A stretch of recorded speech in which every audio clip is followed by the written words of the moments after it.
اور اگر اس وقت ہم سب مسلمان جنا کے ساتھ جاتے یہ احسان تو ہمارا حکومت کو ماننا چاہیے، تو پھر پاکستان لاہور تک نہیں لکھنؤ تک بنتا۔ ہم نے پاکستان کو مختصر کر دیا اور ہمیں سزا دیتے ہو، تم ہم پہ ظلم کرتے ہو۔ کبھی ہم اس ملک میں اپنی بستیوں میں بھائیوں کی طرح رہتے تھے۔ جو لوگ پاکستان چلے گئے اس کا الزام ہمیں دیا گیا کہ مسجد کے سامنے تلواریں لہراتے ہیں اور گردنیں کاٹتے ہیں اور جھنڈے اتارتے ہیں اور جے شری رام کرتے ہیں۔ کب تک جاگو گے تم لوگ؟ اپنی حیثیت کو پہچانو۔ وقف کی زمین اللہ کی زمین ہے، اس میں خلد بلد کرتے ہو اللہ کی زمین پر۔ کیسی بدنصیب قوم ہے یہ، ابھی بھی بٹی ہوئی ہے، ابھی بھی اشراف اور پاسباندہ میں بٹے ہوئے ہیں۔ اگر سب چوراہوں پر بھیک مانگنے والے ہاتھ نہ ہوں اور لوگ مدد نہ کریں، ہزاروں لاکھوں لوگ روز بھوک سے مر جائیں گے۔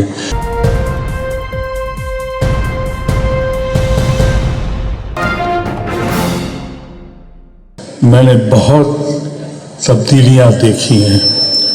کبھی ہم اس ملک میں اپنی بستیوں میں بھائیوں کی طرح رہتے تھے، آج ہم اسی علاقے میں ایک گنہگار کی طرح بس زندگی بسر کر رہے ہیں۔ اب تو دیش دروہی بھی ہو گئے۔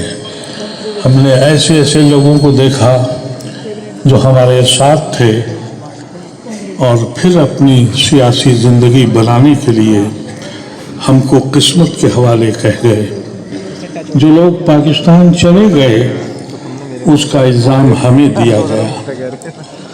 ہم مانتے ہیں جو پاکستان گئے وہ مہاجر ہو گئے، اپنی زندگیاں بنا لی، لیکن ہم نے تو اپنا خون بانٹا تھا، ہم نے تو جناح کو منع کیا تھا، ان کو ٹھکرایا تھا، ہم نے لیاقت علی خان کو نہیں مانا تھا، ہم نے نہرو اور گاندھی اور آزاد کو مانا تھا، اپنے خون کو بانٹا تھا۔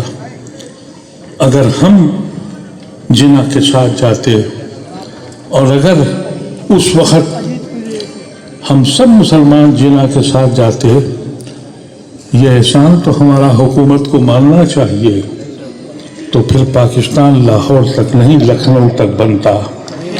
ہمارا احسان ہے، ہم نے پاکستان کو مختصر کر دیا اور ہمیں سزا دیتے ہو، تم ہم پہ ظلم کرتے ہو۔ اب تک جتنے بھی ہمارے اوپر حملے ہوئے ہیں، سب سے بڑا حملہ آپ کی اوقاف کا ہے۔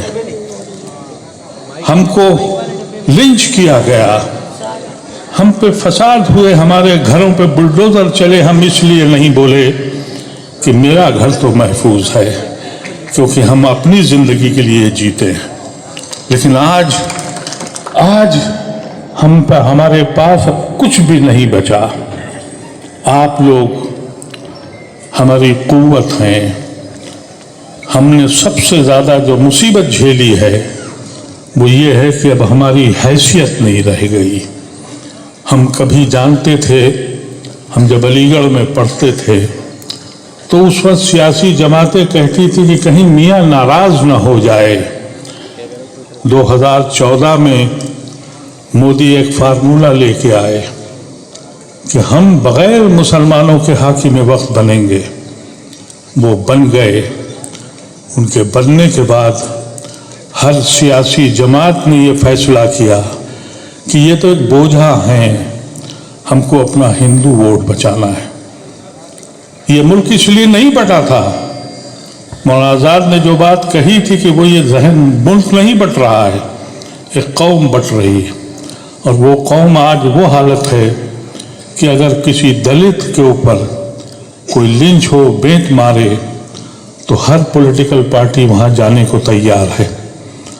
ہمیں گھر میں ہمارے گھس کے پوچھیں کہ تم کھاتے کیا ہو اور مار ڈالیں، کسی کے زبان پر آواز نہیں آتی۔